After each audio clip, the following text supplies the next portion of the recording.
Bonjour chers élèves, aujourd'hui nous allons voir ensemble une leçon de grammaire sur les connecteurs logiques. Les objectifs de notre leçon. Alors à la fin de la séance, vous serez capable de savoir repérer les différents connecteurs logiques et comprendre l'organisation et la cohérence d'un texte. Quand on dit la cohérence, ça veut dire c'est le rapport qui existe entre les idées qui sont traitées dans un texte. Pour traiter ce sujet, nous allons répondre à deux questions qui s'imposent. La première question, c'est à quoi servent les connecteurs logiques? Les connecteurs sont des mots qui marquent un rapport de sens entre des propositions ou des phrases d'un texte. Ils jouent un rôle clé dans l'organisation d'un texte. Ils en soulignent les articulations. Ils marquent les relations établies entre les idées par celui qui parle. Nous allons voir tout cela avec plus de précision. Alors nous allons expliquer un peu. Alors les textes oraux ou écrits suivent en général une progression, n'est-ce pas? Quand on est en train de traiter un sujet, il y a une progression dans les idées. Pour aider le lecteur ou bien la lectrice à suivre la logique d'un discours, on utilise des connecteurs organisateurs qui lui permettent de se repérer. Par exemple, si on veut introduire une idée, on commence par tout d'abord, pour introduire un second élément, on peut dire ensuite, en second lieu, d'accord? Et pour introduire un élément supplémentaire, en plus d'ailleurs, et pour marquer par exemple une affirmation, en fait, à vrai dire, en réalité, et pour marquer par exemple la conséquence, d'accord. Et si vous voulez attirer l'attention sur un exemple ou un fait précis, vous allez dire à propos de ce sujet, par exemple, c'est-à-dire. Alors, et pour si tu veux conclure, par exemple, vers la fin, si tu veux terminer ton essai ou bien ton discours, tu vas terminer par bref, pour terminer, pour finir, pour conclure. Tous ces mots qu'on utilise, ce sont des connecteurs logiques. Alors, la deuxième question qui s'impose, c'est comment utiliser correctement les connecteurs logiques. Les connecteurs logiques sont aussi appelés les mots de liaison. Alors, pour savoir les utiliser correctement, il faut d'abord que je sache ce que je veux établir comme lien entre mes idées ou bien entre les phrases que je veux écrire. Alors, il se peut que je veux exprimer la cause, l'opposition, ou bien l'addition, ou bien la conséquence. Et il y a beaucoup d'autres valeurs qui peuvent être exprimées par les connecteurs logiques, mais nous allons seulement voir ces 4 valeurs. D'accord? Allons-y. Restons maintenant avec l'expression de la conséquence. La conséquence est le résultat ou la suite d'une action ou un fait. Pour exprimer une idée de conséquence, on utilise le plus souvent le connecteur donc, alors, par conséquent et pourquoi. Quelquefois, on les utilise avec le pour donc et alors avec la conjonction de coordination et quelquefois non.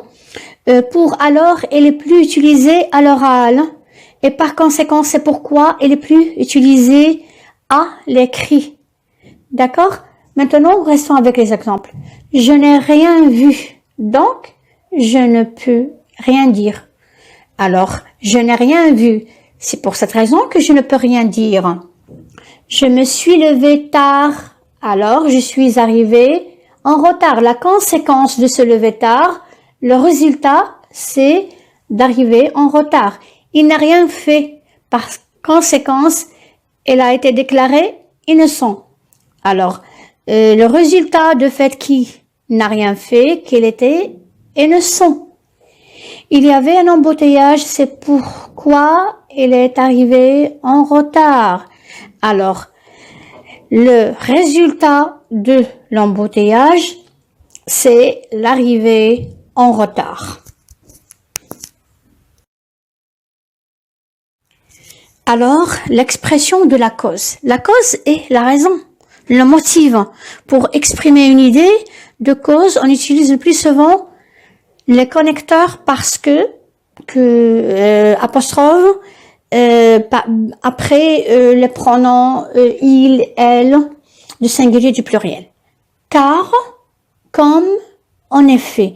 Car est plus formel, c'est-à-dire elle est plus utilisée à l'écriture qu'à l'oral. Alors parce que je suis venue, parce qu'il m'a invité. Alors, quelle est la cause de fait que je suis venue? La raison pourquoi je suis venue, c'est parce qu'il m'a invité. Je pourrais pas venir car j'ai un entretien important. Pourquoi je ne pourrais pas venir? C'est parce que j'ai un entretien. Car, comme Marc ne fait plus de sport, il a grossi. Pourquoi il a grossi? Parce qu'il ne fait plus du sport. Il a raté son train. En effet, il s'est trompé d'heure. Pourquoi il a raté son train? Parce qu'il s'est trompé d'heure. L'expression de l'opposition. L'opposition intervient entre deux idées indépendantes qui ne se contredisent pas a priori. L'une n'empêche pas nécessairement l'autre. On va voir ça dans les exemples. Il y a les connecteurs. Cependant est plus formel, c'est-à-dire elle est plus utilisée à l'écrit. En revanche, toutefois, c'est bien sûr, elle est formelle aussi, mais pourtant, il peut être utilisé plus à l'oral. D'accord? Les exemples. Elle a beaucoup étudié. Cependant, elle n'a pas réussi son examen. Vous voyez maintenant, elle a travaillé, mais il n'a pas pu réussir son examen. Le fait qu'il n'a pas réussi son examen ne veut pas dire qu'il n'a pas étudié. Il a étudié. D'accord? C'est ça, on a dit l'une n'empêche pas nécessairement l'autre. Le fait qu'il n'a pas réussi ne veut pas dire qu'il n'a pas travaillé. D'accord? C'est pas la cause. Vous voyez ici, c'est, si vous voulez, comme un peu, on peut pas dire le contraire, mais c'est un résultat inattendu, inespéré parce qu'il a bien travaillé. Alors, ce livre est intéressant. En revanche, celui que j'ai lu le mois dernier était un peu ennuyant. Vous voyez, le livre qui est maintenant que je viens de lire, il est plus intéressant que l'autre. L'autre, il est ennuyant. Le fait que celui-là est ennuyant ne veut pas dire que l'autre n'est pas intéressant. Ça veut dire l'idée n'empêche pas nécessairement l'autre. Vous voyez? Il est très intelligent. Toutefois, il est parfois un peu sec et peu délicat. Alors, il y a l'avantage, il y a l'inconvénient. Vous voyez, toutefois, vous allez établir les deux idées, comment tu vas les présenter dans l'écriture ou bien à la personne qui t'entend. Comment tu vas présenter? C'est ça ce qu'on dit les connecteurs logiques. Comment tu vas présenter cette idée? Alors, il est intelligent, mais ça n'empêche qu'il est parfois un peu sec et peu délicat. Il y a des inconvénients. Il y a des avantages, il y a des inconvénients. C'est ça l'idée de l'opposition. Il veut aller à la fête, mais ce n'est pas possible. Il veut aller, mais ce n'est pas possible. Le fait qu'il veut aller à la fête n'est pas réalisable. Ce n'est pas toujours réalisable ce qu'on veut. Vous voyez, il y a une sorte de contradiction ici. Il a beaucoup de diplômes et pourtant il ne trouve pas d'emploi. Le fait qu'il a des diplômes, ça ne veut pas dire qu'il va trouver de travail. Vous voyez? Alors c'est ça l'idée de l'opposition. Alors, l'expression de l'addition. L'addition permet d'ajouter une information, une idée nouvelle ou, à notre exemple, au précédent. Les connecteurs qu'on peut utiliser dans cette expression, de plus, également, en outre, aussi et par ailleurs. Tu n'as pas fait ton devoir, de plus, tu te permets de bavarder. Alors, tu veux ici, avec l'expression de l'addition, comme le dit le nom ici, addition, ça veut dire ajouter quelque chose. D'accord? En plus, tu fais ça, en plus tu fais l'autre chose. D'accord?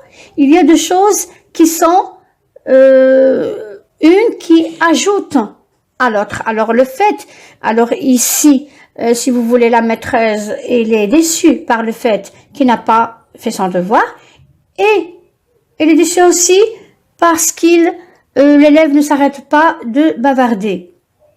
Elle joue au tennis, il pratique également le basket. Alors elle joue au tennis, en plus de cela, il fait le basket.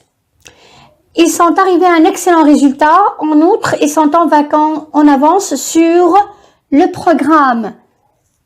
Alors voilà, ils sont arrivés à un excellent résultat. C'est-à-dire, ils ont fait une bonne chose. Et il y a une autre chose qui est plus bonne. En outre, ils sont en avance sur le programme. Le ciel est sombre. Aussi, la neige recouvre la route. Ici, le mauvais temps, si vous voulez, il y a le mauvais temps. Le mauvais temps est désigné par le fait que le ciel est sombre et aussi par la neige qui recouvre la route. Elle a lu la lettre et la donna à sa mère. Ici, il a fait deux choses. Elle a lu et elle a donné, c'est-à-dire, elle a fait deux actions. D'accord? Ici, on insiste sur le fait qu'elle a fait deux actions. Par ailleurs, c'est un vrai savant. Et par ailleurs, il est modeste. Vous voyez, ici, il y a deux avantages. Il y a un avantage, le fait qu'il est un vrai savant. De plus, il est modeste. Alors, c'est pas comme l'opposition. Vous vous rappelez, il y a l'avantage et l'inconvénient dans l'expression de l'opposition. De l'addition, non. Ou bien deux avantages, ou bien deux inconvénients, c'est-à-dire ils partagent, si vous voulez, le fait si c'est une idée bien bonne, ou bien si c'est une idée qui n'est pas bonne, ou bien si c'est une information qui est bonne, ou bien une mauvaise information, etc. Passons à un exercice d'entraînement. Relève le connecteur logique dans les phrases et indique leur valeur. La première phrase, cette poésie est longue. Par conséquent, vous la prendrez plusieurs fois. Le stress n'est pas toujours une mauvaise chose. En effet, cela te permet d'être bien concentré sur ton travail. Cependant, il faut veiller à ce que cet état ne devienne pas néfaste. La troisième phrase, cela lui permet de se défendre. De plus, cela lui permet de se faire de nouveaux copains.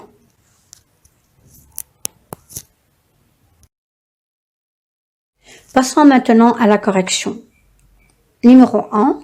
Cette poésie est longue, par conséquent, vous la prendrez en plusieurs fois. Alors, ici, le connecteur qui est utilisé ici, c'est par conséquent. Et on a déjà vu, par conséquent, c'est la conséquence, n'est-ce pas? Alors, le résultat du fait que la poésie est longue, c'est que vous devez la prendre plusieurs fois pour la prendre parce qu'elle est très longue. D'accord? Numéro 2, le stress n'est pas toujours une mauvaise chose. En effet, cela te permet d'être bien concentré sur ton travail. Cependant, il faut veiller à ce que cet état ne devienne pas néfaste. Vous voyez ici l'enchaînement dans les idées.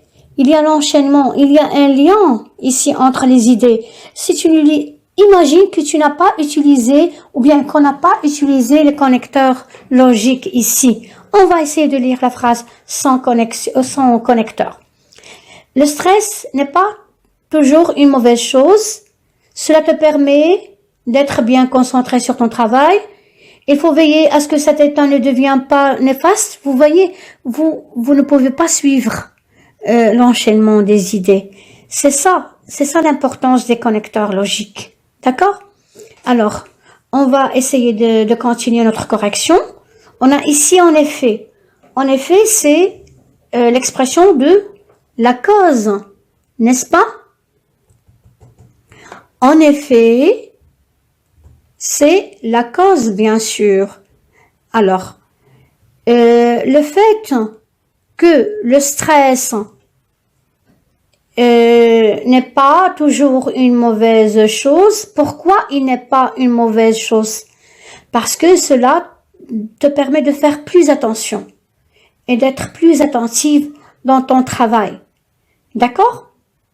Cependant, il faut veiller à ce que cet état ne devienne pas néfaste. Le fait que le stress n'est pas toujours une mauvaise chose, mais quand cet état demeure un certain temps, il devient mauvaise, il va avoir une mauvaise influence sur ton travail. D'accord? Ici, c'est l'opposition. D'accord? C'est l'opposition. Le fait qu'elle n'est pas mauvaise, qu'elle est bien, mais il ne faut pas qu'elle reste longtemps accrochée avec toi. D'accord? C'est l'opposition. Alors, numéro 3, cela lui permet de se défendre de plus. Cela lui permet de se faire de nouveaux copains. Alors, cela lui permet de se défendre. Alors, c'est-à-dire, c'est la vie, si tu veux, dans l'école, quoi. Une fois que tu es dans l'école, tu vas prendre ta propre responsabilité. C'est à toi d'agir, n'est-ce pas? Tu vas savoir te défendre et en plus cela te permet de te faire de nouvelles connaissances. D'accord? Alors de plus ici marque l'addition, bien sûr. Oui, bravo les élèves. À la fin, je vous remercie pour votre attention. S'il vous plaît, vous allez apprendre à la rubrique retenir la page 24 du manuel Graines de mots. Et comme devoir, vous allez faire l'exercice numéro 3, page 25 du manuel Graines de mots. Au revoir et à la prochaine.